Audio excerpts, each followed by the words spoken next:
Practically জিনিসটা দেখলো। এই তিনটা জিনিস দেখে কিন্তু আমরা বুঝতে পারতেছি যে ওই সময়ের পারিপার্শ্বিক সামাজিকতাগুলো বা ওই সময়ের জীবন ধারণটা ওনাদের কিরকম ছিল, এবং আমাদের নবীজি কত সাধারণ জীবন যাপন করতেন এবং কোথা থেকে ইসলামটা এখানে উঠে আসছে, এবং ইসলাম প্রচারের জন্য ওনারা কত কষ্ট করতেন।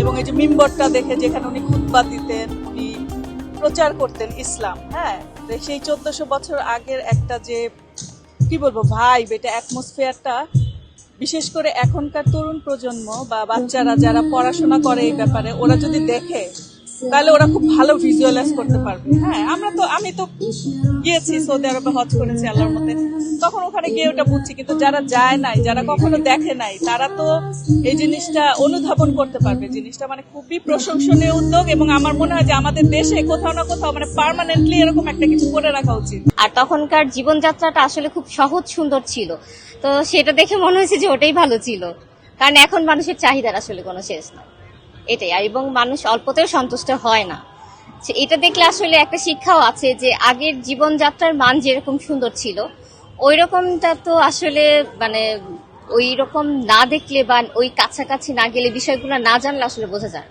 আসলে অ্যাজ এ মুসলিম এটা আমাদের কাছে অনেক বড় একটা স্বপ্নের ব্যাপার মনে হয় যে মক্কা মদিনা চোখের সামনে দেখা। তো এটা তো আসলে সবার জন্য সম্ভব হয় না, কিন্তু এরকম একটা জায়গা তৈরি করা হয়েছে যেখানে আসলে এভাবে ভিজুয়ালাইজ করা হয়েছে।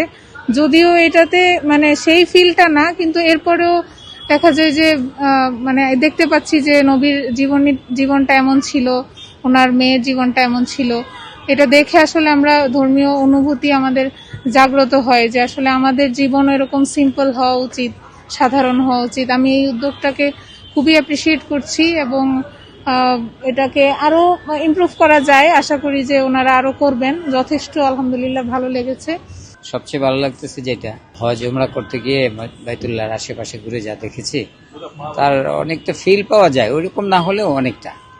সবচেয়ে যেটা ভালো লাগে সেটা হচ্ছে মানে যে ওট বা বিভিন্ন খেজুর গাছের এগুলো দেখলে মানে অন্তরের মধ্যে মক্কা মদিনা দেখার আগ্রহ আরো বেশি জেগে ওঠে।